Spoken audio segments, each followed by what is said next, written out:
Hi, welcome back to my kitchen. I'm Larry. This is Dad. What's for dinner? And tonight it's Parmesan Orzo with meatballs. Pretty simple dish, so we're going to go ahead and get right into it. Okay, so like I said, it's a pretty simple dish. This is all the ingredients that we're going to need. We have the meatballs, we have the Orzo, we have some veg. We're going to add a little bit of just regular prepared Italian dressing. And it's going to be a real simple dish. We'll throw it together here. We'll get started. Okay, so I think I've shown you guys my knife skills before, and they're nothing to write home about, but this is how I will cut up a bell pepper. Just cut off the top and the bottom and slice out that metal.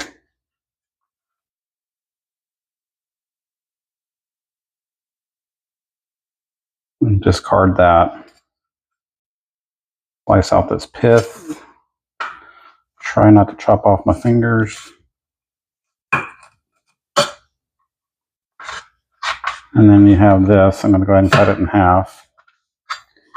And then I'm just going to go ahead and slice. And you'll notice that I have the soft side up. That's easier on the knife. It's easier on me. And we'll turn this 90 degrees. And go ahead and get me a nice dice on the peppers.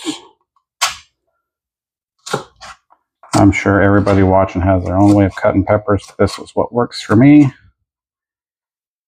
So then you also have the top and the bottom, and it's up to you. You can either throw it away, or you can use it for stock, or you can just slice it up and use it in your recipe. It's perfectly usable. So I have another half of a pepper, 1.5 peppers to prep. I'm going to go ahead and do that. I won't bore you with it. And we'll get to it. Okay, since I showed you how I do peppers, I'll go ahead and show you how I cut onions up too. I just slice off the stem end. Slice it in half. Peel the skin off.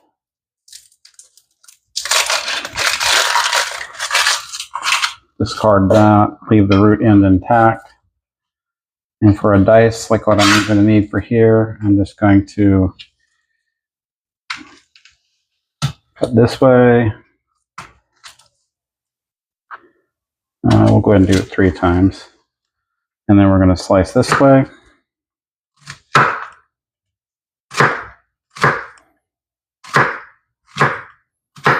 Yeah, I'm not going to be a sous chef anytime soon, but gets the job done.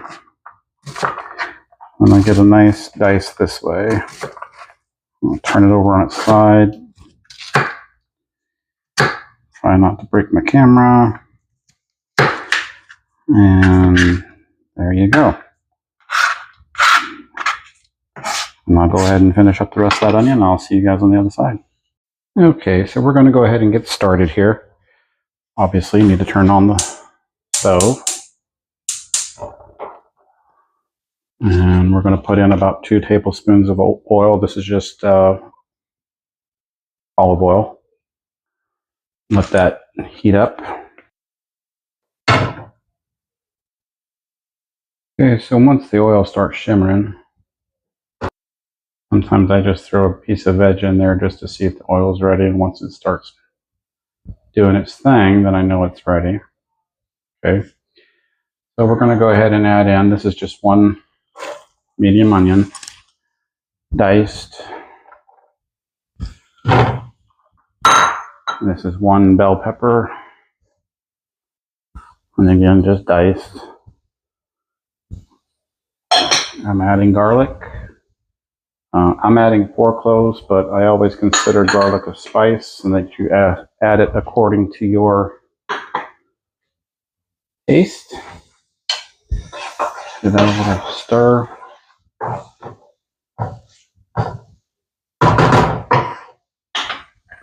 And we're going to sweat these veggies out.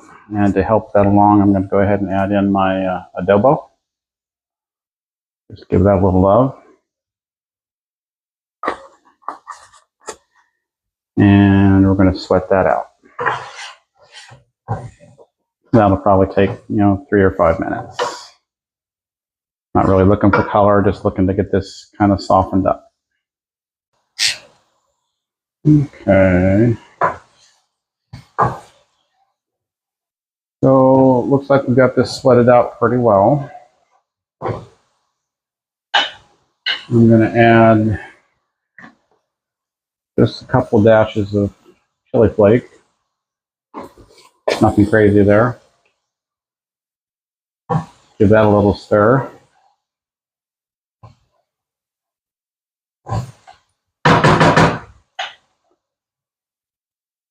And I'm going to go ahead and add to this 2 tablespoons of just prepared Italian dressing. You can use whatever dressing you choose. I'm just using this Olive Garden signature Italian because that's what we actually have in the cupboard. And we're just going to add that. Give it a stir.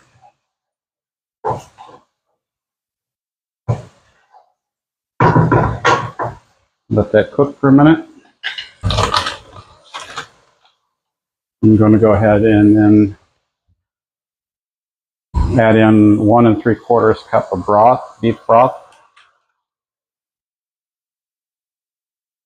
And just like all the pro chefs say, it's usually better to, if you're going to use store-bought, it's better to use the low sodium because then you can control the amount of salt that's going into your dish and the flavor, so not quite as overwhelming. We're going to let that come back up to a boil.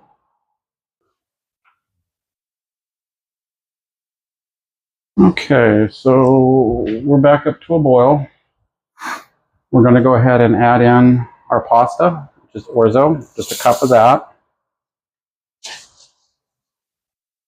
And we're going to also add in a pound of prepared meatballs. These are frozen.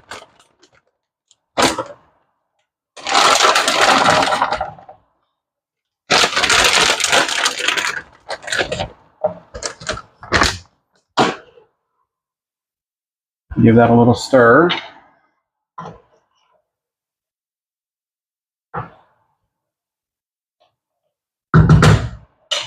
We're going to reduce the heat to a simmer, cover it, and let it cook for about 10 minutes. All right, so it's been approximately 10 minutes. We're going to go ahead and take the lid off here. Give this a stir. And to this, we're going to add 1 can of crushed tomatoes and 1 can of Rotel. And give that a good stir. And we're going to cook this covered for probably about 5 to 10 more minutes until that pasta is done. Okay, so it's been about 5 more minutes. And as you can see, most of the liquid has cooked off. And the orzo is nice and tender, just the way that I like it. Just, cook that to your desired doneness, but and then this is ready to plate up. So I will go ahead and take care of that. Okay, so here we have it. Parmesan orzo with meatballs. There's some fresh grated Parmesan cheese, all plated up, ready for dinner. That's all I have for this time. If you like this video, make sure you comment, subscribe, and share. As always, love reading the comments. Until next time, take care and God bless. Yum yum yum yum yum yum yum yum yum yum yum yum yummy.